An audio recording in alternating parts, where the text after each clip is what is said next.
Live. Cool. We just had the police at our door as people are tuning in. There was What'd you a do? shopping cart. Nothing. There was a shopping cart with a bunch of county cones in it that were being driven down the street and then built to a pyramid across the street. And anyways, I used to they were get looking. when I was a drinker and a miscreant. I used to always steal parking cones, and like I would wake up the next day, and there'd be parking cones in my living room. I'd be like, "What the fuck? Where'd those come from?" And the answer was always me. You. Wow, that's pretty fun. Yeah, that's some harmless Um, vandalism, right? yeah, I mean, I would say so. How you doing, man? I'm excited to hear you talk about AOC and surfing. That was like a something I did not expect. Man, I didn't either. I'm curious where she's learning. Like, I always knew you could surf in New York, but I know it's like really cold and like really sharky there.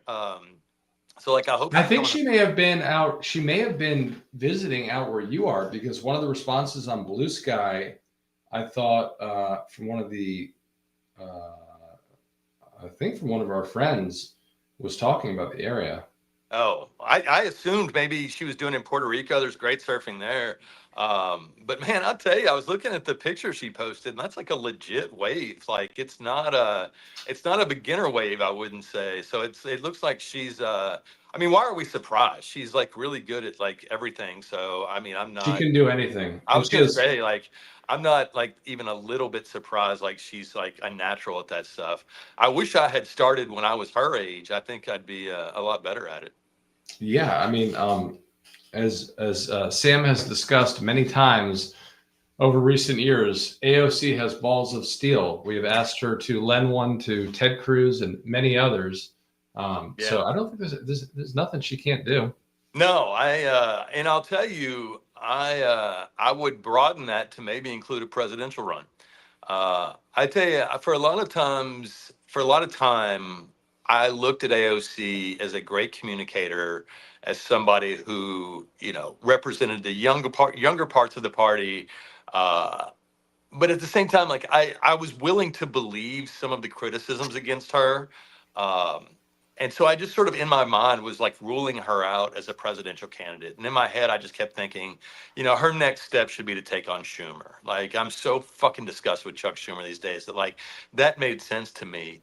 But then I saw her speak out here when she did that Bernie rally.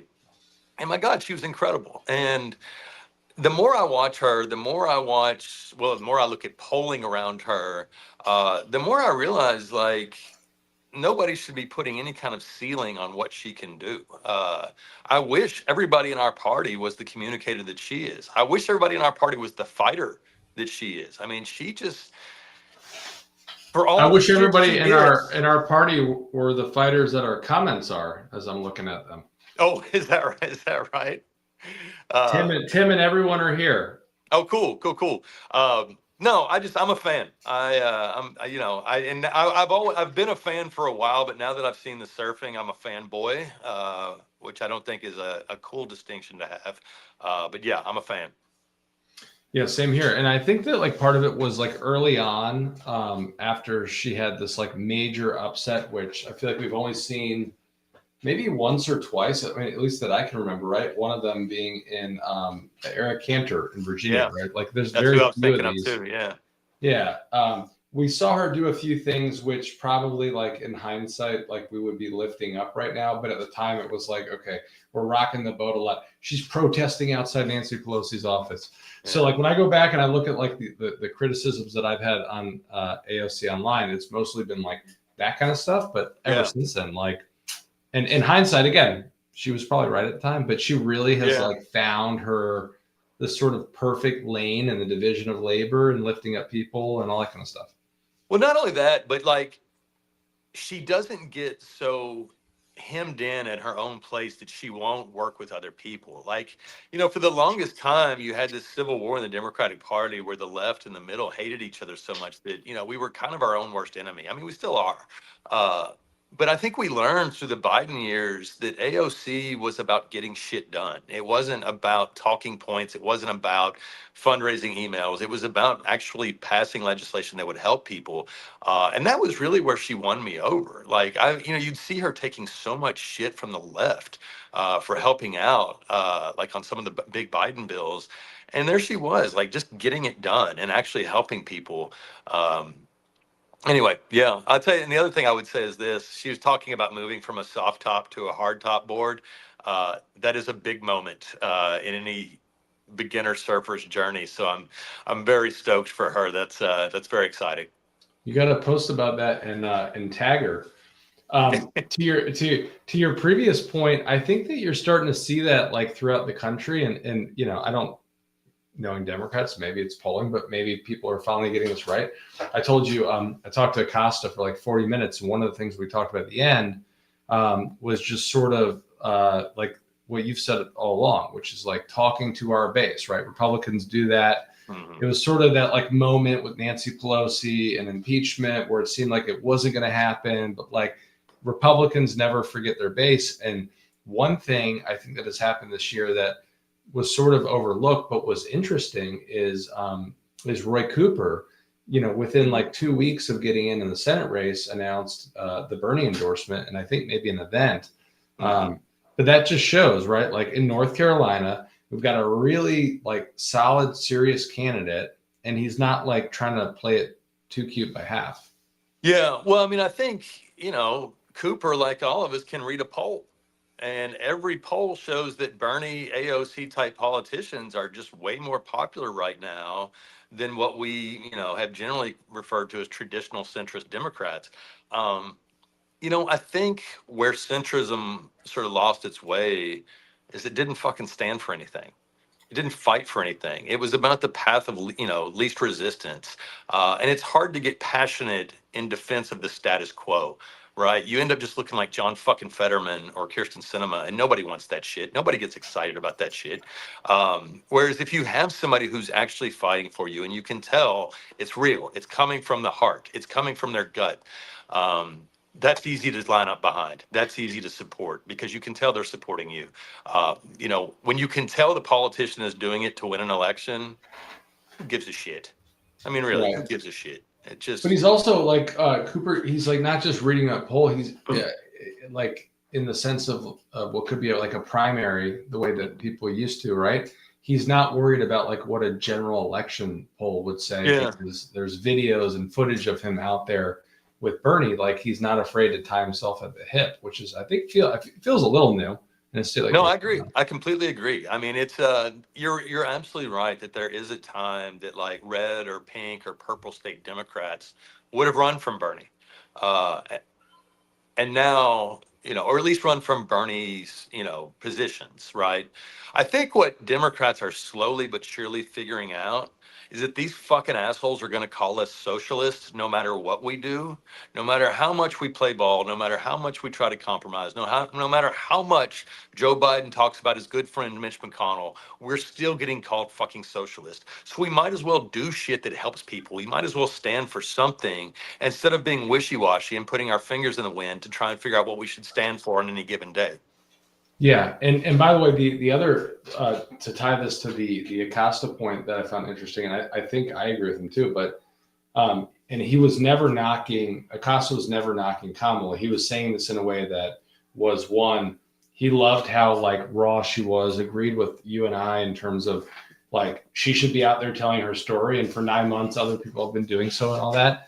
But on the Pete topic, it was more like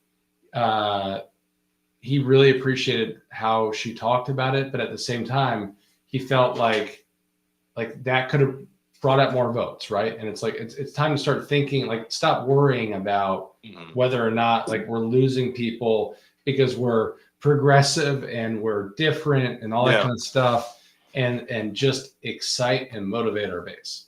Yeah, no, I think that's right. I'll tell you, I watched Republicans go through this. I watched Republicans in 2012.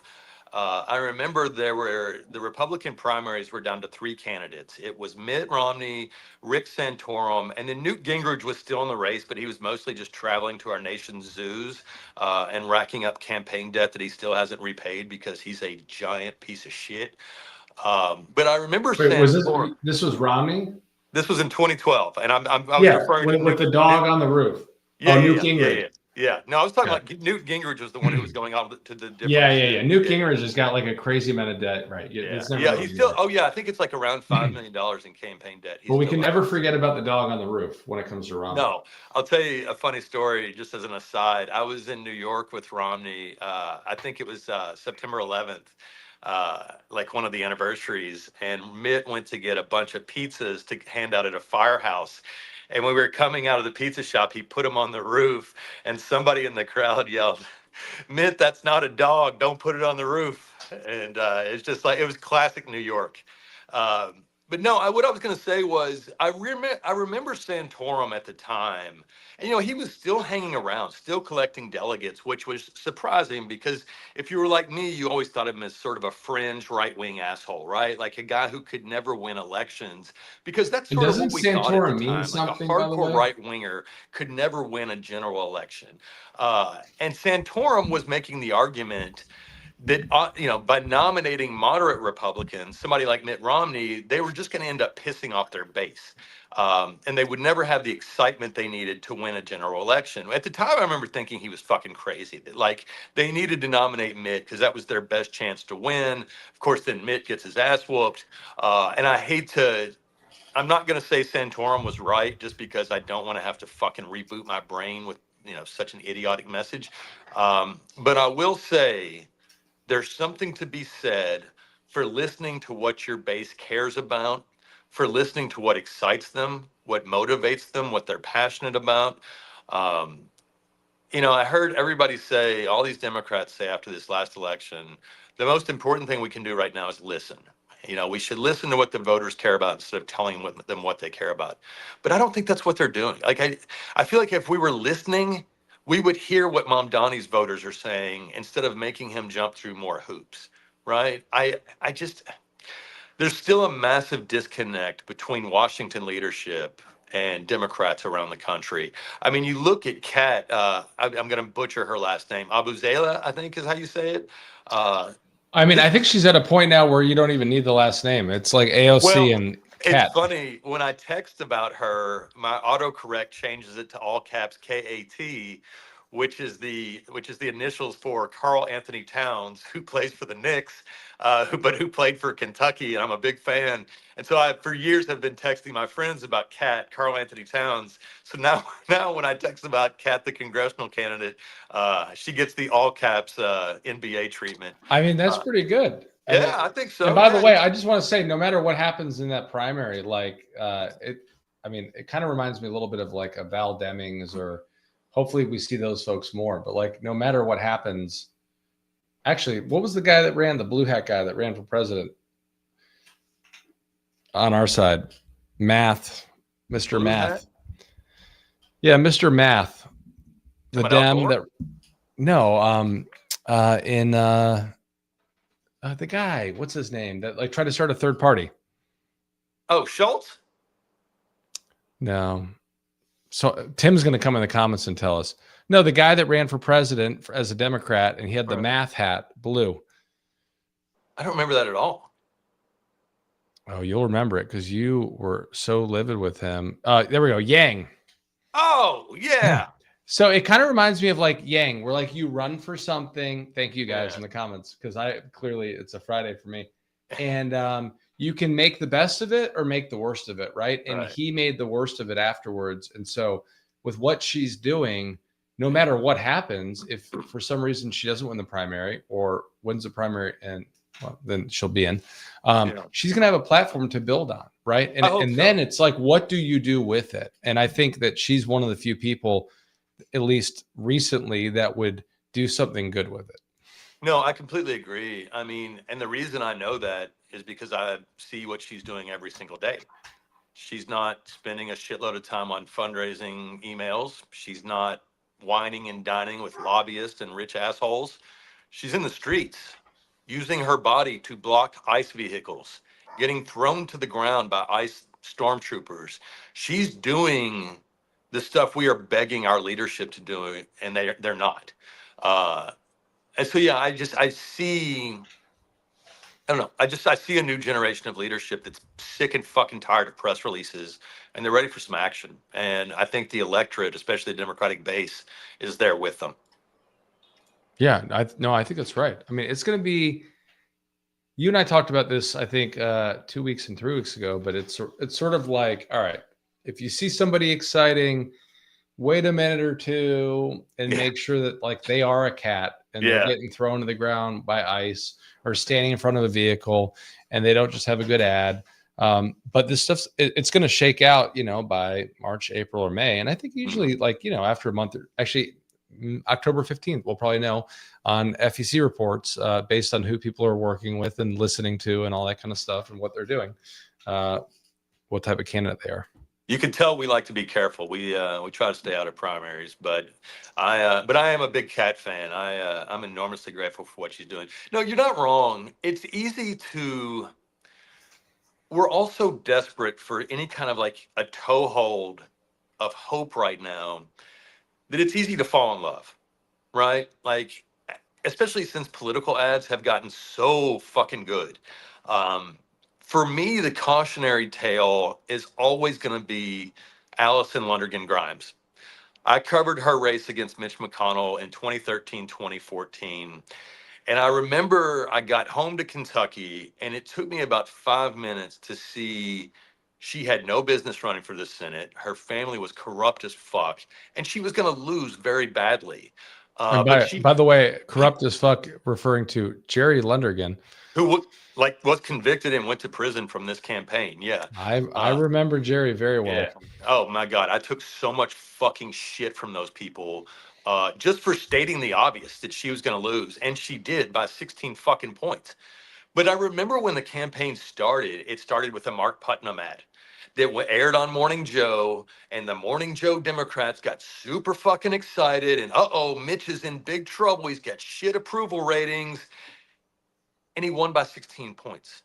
Because who gives a fuck about Morning Joe in Kentucky? Nobody. I mean, I remember New York Magazine describing her as like a Kennedy. And now I know which Kennedy they meant. But I mean, it's just one of those things where the leadership comes from these areas. It does not come from Washington. Washington sucks at picking our candidates. You know who's good at it? We are. The fucking people are. That's the way it's supposed to work. So I don't know. Not me, because I'm in DC. The best ideas and best people come outside of DC. One quick question. She was at the time, though, she was elected statewide, right? Yeah, she was Secretary of State. Like, I mean, Got it. it was one of those things that when you're in Washington, it probably looked smart on paper. This was somebody who could win, but I don't know. And I felt like there was a brief window where if she had run her own campaign, she had run it honestly, then maybe she would have, at least made some noise. But instead, it was a very careful, cautious, poll-tested campaign that completely imploded when she was incapable of saying whether or not she had voted for Barack Obama. I mean, who the fuck would respect that level of cowardice? I mean, it's just, you know what's that event called? Where you have like the competing signs under Fancy Farm. Fancy Farm. I can't believe it's been like 9 years or so. It feels like yesterday watching her at that event. Yeah. Oh man, I tell you, I used to really enjoy covering Fancy Farm. I once described it as Hee Haw meets the Gong Show. And I think that's about the most accurate comparison. Plus, I'll tell you this, I think about the food at that thing pretty regularly because, oh my goodness, you talk about some good country eats. That tomatoes. Sam also thinks tomatoes about so red. McRibs every time they come out. It's true. Although I've been really good about not eating McDonald's lately. I've been trying to cut it out. Yeah, the McRibs are pretty good though. Yeah, that feels like forever ago. I mean, I remember Jerry Lundergan prior to, I wasn't involved in any of his issues for the record, but I remember him because he was a big Clinton guy, Bill Clinton guy forever. Yeah. I mean, like when you come in the Clinton world, like, there's like, actually today we lost a really good guy in Clinton world, Bob Barnett, who did book deals. Actually, the Washington Post headline was, "Did book deals for both sides?" I'm like, of course they had to say both sides. And that's true. Like he did the Bush daughters and all sorts of folks. But we're like both sidesing, a death. But he was a great guy. But Jerry, not so much. Yeah, no, I'm not a fan. Yeah, I tell you, I took so much shit during that campaign just for stating the obvious, that it was not a well-run campaign and that she was not a good candidate. And yeah, when McConnell won, again, it was about well over 15 points. I mean, it was just, whew, one of the worst campaigns I've ever fucking covered. That was miserable. Yeah. But it all led you to where we are right now. Exactly. And there's no place I'd rather be, and there's nobody I'd rather be there with. Well, thanks if you're talking about me. Oh, absolutely not. I was talking about the sexy patriots. You just happened. Yeah, I figured that was the case. I'm sitting here trying to make sure that we don't lose the comments. Maybe we did. We have almost 1,200 people tuning in right now. So thank you guys. Hey, everybody. Happy Friday. Happy Friday. Happy therapy. We all need it. Yeah. And when I was on with Acosta, there were a bunch of you guys that were in the comments that were like looking forward to therapy.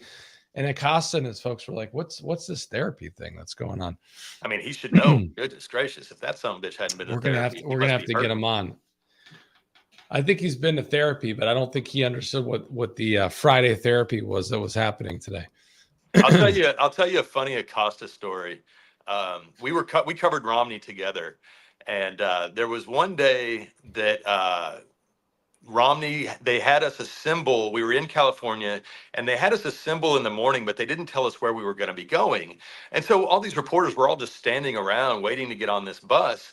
And Acosta, being, somebody with good work ethic, he's like, he's not going to waste the time. So he gets his cameraman and they're going from reporter to reporter. And he's asking each reporter, so where do you think we're going today? Putting together, just kind of a fun little package. And he gets to me, and because I'm such a smart ass, he says, so what do you think we're going today? And I said, well, Jim, I tell you, my understanding is Governor Romney has gotten Ken Kesey's further bus out of storage. He's going to dose us all with LSD, and then we're going to take off across the country with the Merry Pranksters, bringing back to life the Ken Kesey Merry Pranksters further bus. And of course, like halfway through that, Jim's like, okay, that's enough. That's enough. That's enough. Which, by the way, is like the greatest day of Sam's life. Which was what? Everything you described to him. Oh, yeah. Yeah. But I don't know. Starting with the LSD. Yeah. Yeah. He's a great guy, though. I mean, one of the things that's nice is when I got on with him today, it was running like really late before I got on with him. And I sat there and I'm like, this is so nice. Like he's talking to Randi Weingarten about her book coming out or her book that came out. And they can go as long as they want. There's no corporate sponsors. There's no commercials. They're having real conversation. Like, good, go 20, 30 minutes over. Like, this is awesome. And then to go on and talk for 40 minutes and have him drop the F-bomb multiple times is just very it's a nice little end to a Friday. My favorite thing about that story is it makes clear just how patient of a person you are, like a very obvious father. Because if somebody kept me waiting for 20 or 30 minutes, I sure as fuck wouldn't be talking about how nice it was. Yeah, we kept Sam waiting 60 seconds today because the police were at the door trying to identify a bunch of juveniles who were on the street with a shopping cart and cones. And that was very nerve-wracking. Well, I needed the alibi. I needed to be on air so I couldn't get accused of stealing those parking cones because that's kind of my MO. Yeah, that's true. And I was actually telling Allie, like, hey, this is all happening, all that kind of stuff. I'm not sure, like, if she found it interesting or not until, like, I got up the street with the dogs, and then all of a sudden, like, everyone's looking for these people. But I just wanted to get on here. They saw a parking cone, and they thought it was the president. Yeah, exactly. That's like, how'd you get loose, sir? And then they knew it wasn't because the parking cone was making too much sense. Like, the parking cone didn't tell you not to take Tylenol, so they thought, oh, wait, there's no way that inanimate object is actually the president. I saw a great meme of RFK Jr. today with the photo we've all seen of like the nicotine patch, assuming that's what it is, because it more looks like he's like taping his gums. And then it was like side by side with the tanning place up in Cleveland Park in DC. And it was like, yes, please, like, no matter who on here chews tobacco, whatever you do, tan, do your thing. but it was like we're literally like getting advice from this guy with like the tobacco thing here, tanning here, not to mention, Dude, Rock he Creek works Park out and in everything else. jeans. He works Yes, out I in know, jeans. because he goes to Lifetime in Clarendon quite often wearing jeans. If you went to the gym and you saw some crazy motherfucker clearly roided out of his brain working out in jeans, you wouldn't even have the conversation. You would just say that person's mentally ill. I mean, just as a male, it's not very comfortable. I would think. I don't think you can do a full workout in jeans, depending on what you're doing. Maybe if I you're mean, just bench pressing. it's got to be more comfortable than the straight jacket that some bitch should be wearing, right? Yes, Yeah. that's true too. What an I absolute don't think it'd be freak. comfortable for anybody wearing jeans, but hey, I don't know. I feel like I'd Hey, have by a the heat way, rash or something.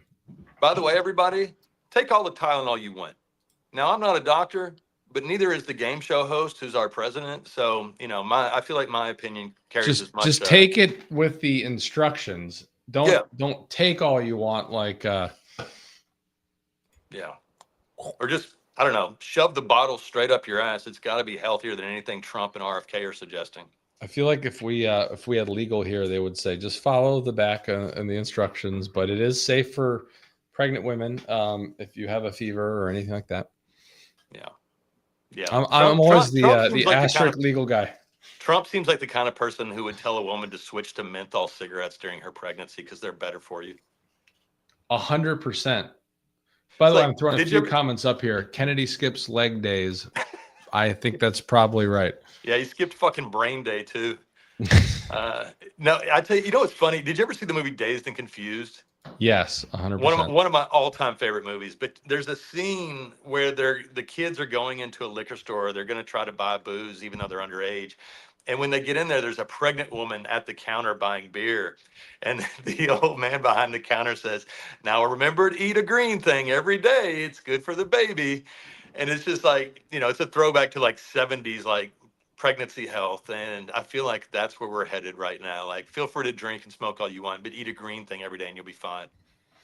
Yeah, I think you and I have talked about this a little before too, because I feel like I was born in '85, but I do feel like our generation was still tested a little bit, with the whole like clear Pepsi and everything else. Like clear Pepsi, we put it in the closet and it was brown, 3 weeks later.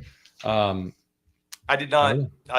I was born in '77. We didn't keep clear Pepsi in our closets. We did have. I don't think that came out till the '90s or something. I mean? I just mean like we tried things separate from the stuff that you've tried. I don't think I've tried most of that.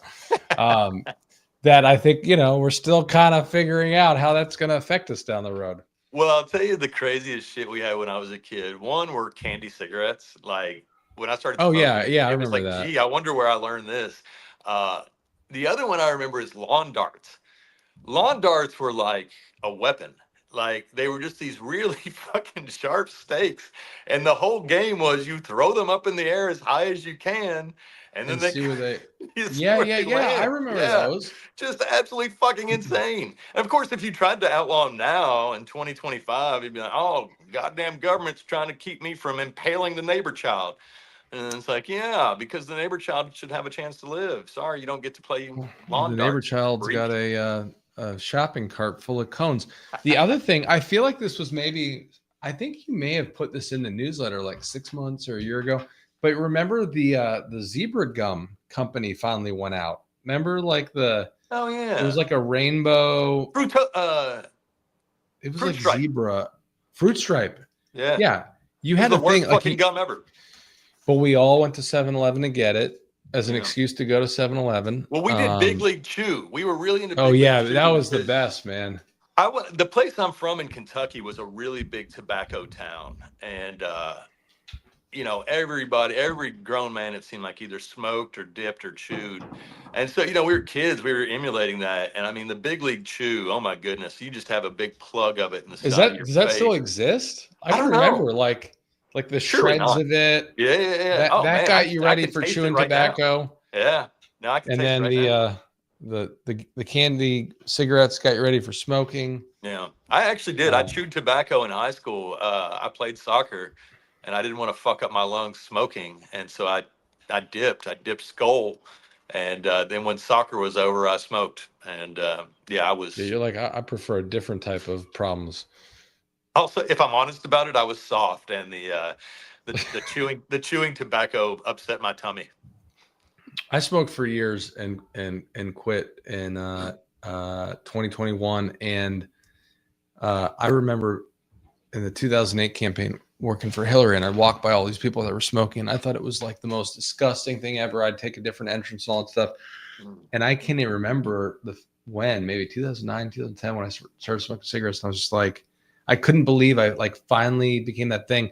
And then I met Allie, and then I think I've told you the story, but like maybe a couple weeks later, she was like, just so you know, I can't be with somebody who smokes cigarettes. And like that was cold turkey.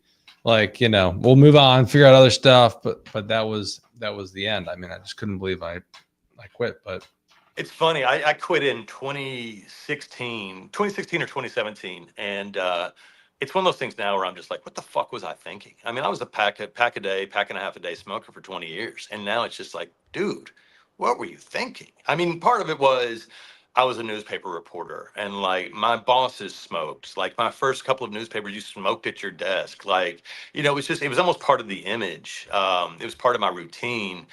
It's funny, when I was at the White House, I was always smoking outside of the briefing room. And I was usually alone because, most people had figured out by then that smoking is bad for you. And, but then anytime like a foreign head of state came to town with like their traveling press corps, all of a sudden they'd be like crowded out there. Like, it's like, yeah, I forgot Europe smokes and Asia smokes. And so it would get nice and crowded out there. when did the transition take place for? Because I feel like everything we watch on Netflix, other stuff like that, Disney Plus. A bunch of people were like, "You got to cancel Disney." I'm like, "We got kids in this household. I really want to, but I can't." When did the transition end where people were smoking in their office and like in these public buildings and things like that? So remember the early aughts. I mean, it happened before this, but New York, I think, was the first to go smoke free in bars and restaurants. And I remember I was in New York. It was the first time I ever went to New York. I checked into the Chelsea Hotel for a week. I thought I was so cool, like Bob Dylan. And but I remember going to Was that like his spot? it's where he wrote oh fuck, Low Life Lady of the or fuck, I'm forgetting the name of the Don't song. fuck it up, Tim. Tim Yeah, will fact check you. yeah, I know. But yeah, it's like where all the great writers and artists hung out and lived and got hooked on heroin and shit. And but I remember I was at a bar watching the Super Bowl. It was the Janet Jackson Super Bowl, and like I remember it was like relatively new still that you couldn't smoke in bars and restaurants. And so at one point during the game, like this bucket got passed to me and it was filled with cash, like small bills. And it was like a collection where everybody threw in money to pay the fine if the You place sound got like busted. you're the head of border patrol. Yeah, yeah, yeah. That's exactly right. It wasn't in a kava bag. It was just in a bucket. But yeah, it was to pay the fine if the place got busted, letting us smoke inside. Well, that's pretty fucking cool. But I mean, it was What like such a massive shift toward public health. I mean, I don't know if y'all, I mean, if you're old enough, California you may have been the remember. first to go smoke free. Oh, I'm sure it was. Yeah. But I mean, if you remember, like you used to walk into a bar and like you couldn't see the other side of the room. I mean, it was like a fog, like a permanent fog. It was And normal. I mean, I just you like know, now I'm kind of thinking like there used to be this place in Clarendon. I grew up in a Sears home in Clarendon, Arlington, and right down the street was a place called Whitey's, and it was like this like brunch bar, whatever, that little arcade. Now it's called Texas Jack's, but they had like fresh hot donuts and stuff. But like people, if they weren't smoking, were kind of like almost like there was like a non-smoking area, like non-smoking was like the five tables outside. Same thing. They had the Royal Lee, which a little right. shopping center down the street. Like non-smoking was like, yes, outdoors, like, you know what I mean? It just was, It's like, do it you have was a like Vegas. non-smoking section? Yeah, it's called your house. Go there. Yeah, Yeah. yeah, yeah, yeah. To go. Yeah. Yeah. Yeah. Oh, man. Hey, did you see that House Democrats on oversight dropped some new Bannon files today? and we've got some new names. Steve Bannon. Yeah, Steve sorry, Bannon. we've talked about like drug use and cigarettes and everything else the whole time. We were leading Yeah, up to talk about Steve that Bannon. was Yeah. the I was trying to like find my inner Sam today, and when I was on with Acosta, I was like, uh, uh, between Bannon wanting to build a wall and Elon wanting to build on Mars, the reality was they just wanted to hang out with Jeffrey Epstein, right? It was like sort of cover. Yeah. By the way, why isn't this a massive fucking scandal that's haunting Trump every second of every day? And Because why isn't it Bill Clinton or someone else? I mean, it's fucking crazy to me that a Democratic scandal is a tan fucking suit, but this is just an everyday story. I mean, and not only that, but Mike Johnson is refusing to seat Adelita Grijalva in a timely manner. They're clearly running out the clock. They're not even coming back to town to try and avert this shutdown. It's just, you got the president of the United States taking off to a golf tournament today. It's just, I, I don't have So the word. I'm curious your take on this. The Elon tweet, which I think we all believe to be true, one of his few truths, where he basically said, "Oh yeah, by the way, peace out." Like Trump's in the Epstein files. Mhm. It kind of looks a little more interesting and different now, right? You mean since we found out his dad is a serial molester of his own children? Well, I'm glad you said that because a lot of people Right. haven't even talked about that today or yesterday. Again, But that why the plus fuck the is this news not a bigger today, story? Yeah. plus the fact that, and again, maybe they were talking about visas and other stuff, but the fact that they had a private conversation that we know nothing about at the fireworks show for Charlie Kirk. Yeah. Anybody who hasn't seen this story, by the way, this is the New York Times story that Elon's father has been molesting, raping his own children and stepchildren for years, to the point that people asked Elon for an intervention. Uh, that's fucked up, man. I don't care where you're from. That's fucked up. And the idea that these are the masters of the universe is pretty goddamn unsettling, if you ask me. Uh, Yeah, I yeah. agree. I'm pulling this up to share for 1 second. Yeah. But I'm also going to remind everybody I don't pay for the New York Times, so you can see it. Here I am. I can't get in. I see Elon Musk's father Oh, that's so much accused. worse. You just see like that menacing face. Yeah, raise the paywall higher.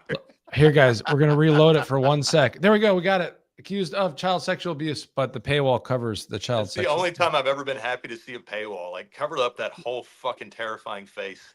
The problem is the headline. Look, they don't even give you the sex abuse part. We're going to do it one more time. There you go. Of child sexual abuse. Then they cover look it. fast. Yeah. Well, I mean, that's about the amount of coverage time they're giving it, right? Is that split second before the paywall takes over? I think we gave it more with three reloads. I saw this fucking hacky ass reporter at CNN. Jamie Raskin was being asked about Comey. And so, of course, he's talking about, the Epstein cover up. He's talking about Tom Homan, getting off scot free, even though he's taking bags of cash. And Kate Baldwin, she was just like, I keep asking you about Comey. Why do you keep bringing up Epstein and Tom Homan? And Jamie Raskin's like, because it's a fucking cover up. And I got to tell you, Jamie Raskin, I'm sure this goes without saying, but he is a much better person than I am, because my response would have been, aren't you supposed to be a fucking journalist? Why are you not asking these questions? Why do I He's have a to be better the one to person bring than it up? all of us. Well, he lost his son, and he still shut up to do what he needed to do for this country. Yeah, and he no, might be, him and Schiff, and I know you know that, but I'm just suggesting we are really bad people, and there's some good people, but they're going to go after all of them, right? They're going to go after Schiff, him, Hillary. Yeah. But I mean, here's the thing. I mean, they will, and he'll cost those people a lot of money, and he'll drag their names from the mud. And then guess what's going to happen? They're going to get acquitted, because these are fucking bullshit cases. It's only that's what happens when you have fair Miss Teen of Colorado, third place, who's never tried a prosecuted case before, insurance. I've never going wanted against a camera in a Fitzgerald. courtroom before. Yeah, no, I mean, it reminds me of the old joke. What do you call a person who represents himself, a lawyer who represents himself as a fool for a client. I don't, who said that? Anyway, But that's what I've been thinking That about. and how did they catch the fish? He opened his mouth. A couple people still have New York Times subscriptions in the comments. Before you get rid of them, maybe we should band together and be like, okay, we have an approved vendor list of alt media, sexy patriots. These 6 people have them, and that's how we figure out the gift links for a month. Oh, I like Put that. out all over social media and cost them a bunch of money. So I don't know. Before you cancel them, maybe keep them. Nah, fuck it, cancel them. All right, get rid of them. And thank you for the Apple TV recommendation. I know Apple's Apple, but all right, maybe that'll replace Disney. We'll figure it out. Well, I mean, Apple is doing the same bullshit. Apple just had a Jessica Chastain show that was supposed to start airing that's about white supremacist hate groups and a FBI agent, getting involved, and they So pulled I can't that. watch anything. That's it. But, I mean, it's but like us. it's like we can't air this show about Nazis or it'll offend the Republicans. It's like, oh, well, doesn't that tell you something? Yeah. Yeah. I guess I'll just watch nothing. Jim Acosta, Hey, Midas. Netflix. Reed Hoffman is on Trump's enemy list, and not only that, but Reed has kicked in a whole bunch of money to help us redistrict in California. So, none of these guys are. I mean, to me, billionaires, millionaires, they're all kind of scummy. But I think Netflix is safe for now. Our goal is to make Sam a millionaire, then billionaire. So we've got a couple good ones here. I mean, I'm already filled with self-loathing, so that might actually work out. Yeah, that'd be actually a really would complement it. God, Very they nice. seem so fucking. I mean, they seem so miserable. Like, look at Elon. Look at Peter Thiel. I mean, like, if that's what being Mr. Wonderful. I mean, every time I see Peter Thiel, he looks like he swam to get wherever he was going. Like he looks like somebody hosed him down. And it's just Wait, did you see the Peter Thiel anti-Christ piece earlier? Yeah, he's a weird fucking guy, man. It's they seem so unhappy. Like, I don't know. If that's what being a billionaire gets you, you can keep it. And honestly, or it's not give us some- some. Just give us some. I was gonna say it's not something I'm gonna have to worry about anytime soon. Just send us a little bit. But yeah, I mean, when I saw like the Antichrist, it's like everything. It's like, how is this all happening at once? I think the Comey thing, you made a bunch of good points today and previously, but it's like, oh, please don't make us come to this guy's defense. But this is like it's been like really bad, and it's been fucking terrible with everything we're seeing. Detainees getting shot. Like, what's worse than getting detained, taken away from your family when you're a hard worker, and then murdered? But what And by Trump the way, is doing right now, the government's still not telling us anything about that, not telling us the truth, not telling us who these people were. Instead, it's just, oh, y'all are anti-ICE. It's like, well, you're anti-detainee, and those are the people who actually got shot. and what did the bullets said? What? It supposedly said anti-ICE. Right. By the way, which is and like then- not and a then- term, and then- right? We're fuck ice. Like, Right. you know, And then right underneath it, it said Cash didn't write this. yeah. And there's like a little blue pen in the corner. I mean, some days it's a little scary where like you watch Candace Owens and you're like, huh, like she sounds like, you know, she's presenting a few interesting things. You know, I'm not a conspiracy theorist, but the fact is there's just so much disinformation out there. Well, you I know, tell you, my and favorite thing is we haven't heard anything about this guy's roommate, which I thought was like the new thing in shootings, is that's all we hear about is a roommate. And it's just, they're so obviously shoehorning their political bullshit into every shooting now. And it's just, you can't believe a goddamn word they say. Not a single and goddamn no word. one's even covering the Utah shooter anymore. But like, I think I saw the New York Post covered the roommate and did a whole thing on how like the roommate is like basically on the lam. And it's like, look, let's just like on good faith assume the roommate knew nothing, and whether it's a partner or whatever, who the fuck would stay at that apartment after what just happened? You're a sitting duck. I wouldn't want to be the neighbor. I wouldn't want to be a block away. No, me neither. You know what I mean? Yeah. And also, like, the fact is, like, that individual is cooperating. Well, I mean, I think to me, the giveaway here is, it was the shooter's got to burn in hell. And then we find out the shooter's a white male. And then it's like, oh, well, the shooter's roommate's got to burn in hell. It's like, oh, you don't care about the person who actually pulled the trigger anymore? I mean, it's just, they tell on themselves every goddamn time. But to me, I tell you, the thing with Comey, you know, I won't ever say Trump is smart because that motherfucker has got a butt cheek for a brain. Uh, but the one thing he does well is he picks victims or he picks targets that he thinks will be hard for people to defend. Like it wasn't a coincidence he started his military campaign against Americans in Los Angeles. Like LA has got we've got problems. I mean, it's my favorite city in the world. I love it here. Uh, And Sam, to your point on that, I have had conversations with Michael Cohen 6 months, 9 months, a year ago, mhm. where Trump ran into, I think actually specifically around the Beverly Hills Hotel, a bunch of issues and permit issues obtaining land because they would have had to like basically like dig in the mountains to do water work and all that kind of stuff. So there's like a lot of historical hate towards Yeah. LA from a whatever Well, slumlord standpoint. It's funny you bring up Michael Cohen because he's another great example. Like when Trump went after Michael Cohen, it wasn't like liberals were rushing to defend this guy. He had been Trump's attorney. He had been like a real fucking monster to us. And it wasn't like we were itching to defend that guy. And so, No, there was a period where Michael Avenatti and Michael Cohen were on CNN together, right. and Avenatti was bringing props, and we were all cheering him on. Obviously, we learned a lot later, but like you don't have to go that far back. Right. But I mean, I think that's why Trump is starting with Comey. And let's be honest, he's not starting with Comey. He started with LaMonica McIver because, again, he knows America will turn its back on a black woman in trouble in like 2 seconds. But he just. And Mustache Man, like what, 3 weeks ago, 4 weeks ago? Who's Mustache Man? His guy in Bethesda. John Bolton. Oh, yeah. Which, by the way, I think there's going to be an indictment against Bolton coming. Right. Oh, yeah, I'm sure. I mean, but that's the thing. Like, I don't want to have to fucking defend Jim Comey. I think that guy sucks. I think that's or John Bolton. That's it. I think these guys are the reason worse. we had to deal with a President Trump to begin with. Remember, Bolton could have fucking testified in the first impeachment and maybe have made a difference, and instead he chose to sell his story on television.